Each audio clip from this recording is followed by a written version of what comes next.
Tu veux vraiment pas rencontrer Canet pour qu'il arrête de me casser les couilles? Selon l'INRS, les pluies 1000 fois plus acides que la normale ont été enregistrées. On a pas marre de toutes ces merdes là.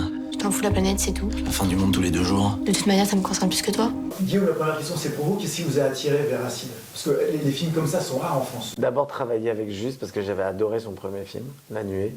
J'avais trouvé qu'il y avait vraiment une promesse d'un très très grand metteur en scène et le travail d'un grand metteur en scène. J'avais été complètement pris par le film et on n'en voit pas beaucoup des films comme ça avec une telle maîtrise. Je me rappelle avoir dit à mon agent, voilà le genre de metteur en scène avec qui j'aimerais faire des films. Et d'ailleurs je crois qu'elle s'est bien activée derrière pour que ça se sache.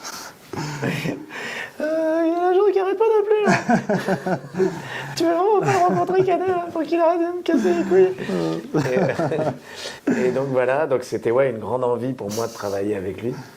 Et puis après j'ai lu le scénario et j'ai vu qu'il y avait pareil encore une promesse d'un grand film surprenant et qu'on n'a pas l'habitude de voir. Donc c'est du grand cinéma. 42 degrés attendus dans les rues de la capitale.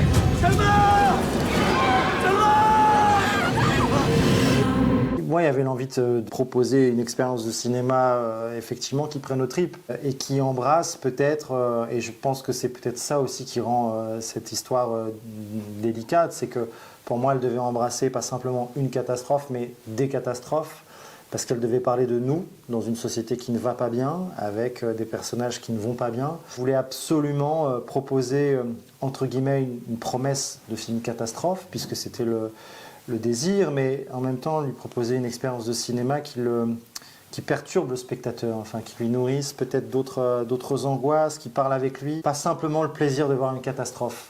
En fait, je devais détourner le plaisir pour quelque chose de plus, peut-être de plus complexe, de plus difficile à vivre, mais en même temps capable de résister simplement à un bon spectacle. En fait, ça devait être un grand spectacle, mais pas un bon spectacle. Et quand je dis grand spectacle, c'est laisser au spectateur une place particulière, qui soit actif. Juste pour citer un film qui faisait partie des références, moi quand j'ai vu Un pays qui se tient sage de David Dufresne, j'ai vu un film catastrophe.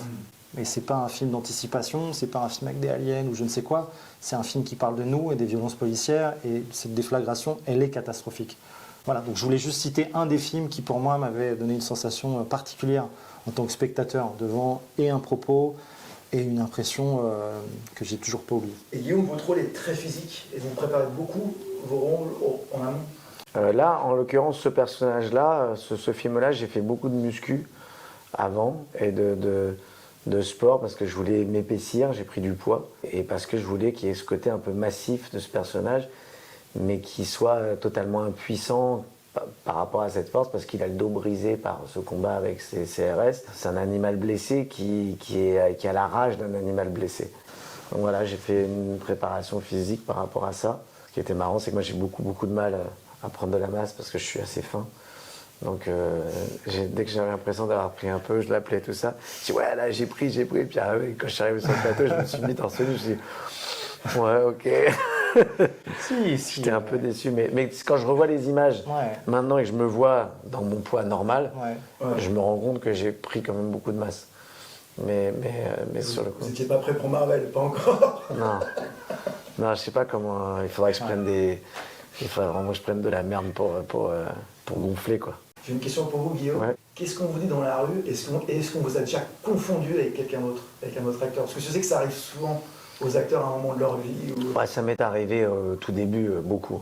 Au tout début, ça m'est arrivé plus vraiment maintenant. Non, maintenant les gens me connaissent ou me connaissent pas. Ça peut arriver, qu'on me reconnaisse pas. Ça m'arrive aussi évidemment. Mais qu'on me confonde avec un autre acteur, plus trop. Mais par contre, il y avait. Je me rappelle d'un jour où je suis arrivé au festival de Cabourg. Tout le monde vient vers moi et me demande des autographes, donc j'étais très surpris. Donc je fais des autographes, puis à un moment, il y a quelqu'un qui dit « Qui c'est ?» Et la personne qui fait « C'est Stanislas Mera ». Et donc du coup, je me suis mis à signer Stanislas Mera. Et en fait, pendant tout le festival, je me suis marré. Et j'ai signé tous les autographes, j'ai marqué Stanislas Mera. Voilà. On parlait de films catastrophes. Est-ce que vous avez grandi avec des films catastrophes? Parce que dans les années 90, il y en avait beaucoup au cinéma. Ouais. Est-ce qu'il y en a qui vous ont marqué? Ouais, je me rappelle de certains films. Le jour, je reparlais d'un film qui s'appelait Cloverfield, en 2008, je crois, qui m'avait vraiment plu. Sinon, dans le souvenir, il y avait Le jour d'après, c'est ça? Ouais. Le jour d'après, il y avait ces films-là, La Guerre des Mondes, évidemment. Mais moi, il y a le film qui m'a le plus marqué dans le genre film d'anticipation et que je trouve qui est un chef-d'œuvre. Il y a The Road, que je trouve très très beau, mais c'est Les Fils de l'Homme, que je trouve extrêmement beau. Et je trouve que dans la subtilité, dans l'intelligence scénaristique et tout ça, je trouve que Acide va plus dans cette famille-là de films, qui ne sont pas des films forcément qui se veulent catastrophes, mais c'est parce qu'il y a une histoire intime à l'intérieur, une histoire forte, émouvante. On n'est pas que dans un truc d'angoisse, on est aussi dans un truc où on voit des sentiments, où on voit de l'émotion, on voit des choses. Et dans Les Fils de l'Homme, il y a ça aussi, je trouve qu'il y a cette dimension humaine. Voilà, c'est ça que je voulais dire, il y a une dimension humaine, bien plus que dans le film hollywoodien catastrophe, où on vous montre qu'un truc angoissant sur la fin du monde, en fait. Il y a d'autres films dont vous avez parlé en préparant Acide, tous les deux? Il y a un film que juste m'a fait découvrir, que j'ai adoré, qui est un film produit par Soderbergh, qui s'appelle Kin, qui est un film vraiment magnifique. Je crois que tu me l'avais montré pour le rapport au cadre et tout aussi, par rapport au personnage. Le rapport au personnage. Donc c'est Lodge Kerrigan qui réalise cette histoire d'un père qui a vu son enfant disparaître dans une gare routière et qui tente de le retrouver d'une façon ou d'une autre. Donc on est avec un personnage qui chute littéralement, et je voulais montrer à Guillaume mon envie de cette caméra qui collerait au basque de son personnage et qui serait à même d'aller chercher de l'humanité là où on croit qu'il n'y en a plus. L'intro du film qui est lié à la crise des Gilets jaunes, avec ce combat un peu salarié-police dans l'usine, du coup il y a quelque chose de très réel et très surprenant ce début. Il y avait deux objectifs. Le premier, c'était de déjouer les attentes d'un cinéma catastrophe, justement en présentant des images miroirs. Pour moi, c'est des images qu'on a vues sur BFM, sur des chaînes d'infos continues, à la télé. Et puis la deuxième, c'était de lancer le personnage de Michal à 100 à l'heure tout de suite. Je voulais pas qu'il y ait une rencontre qui se fasse sur un temps un petit peu dilaté. Pour moi, en 2 minutes, il fallait inscrire le personnage, à la fois sa force, ses faiblesses, et puis surtout, je dirais presque un geste qui nous a permis de comprendre que ce personnage peut aller très très loin. Et juste, vous vous plaisez dans ce cinéma de genre, ça? Ouais, pas que. J'ai l'impression que tout ça est de façon, c'est positionné de façon naturelle sur mon chemin.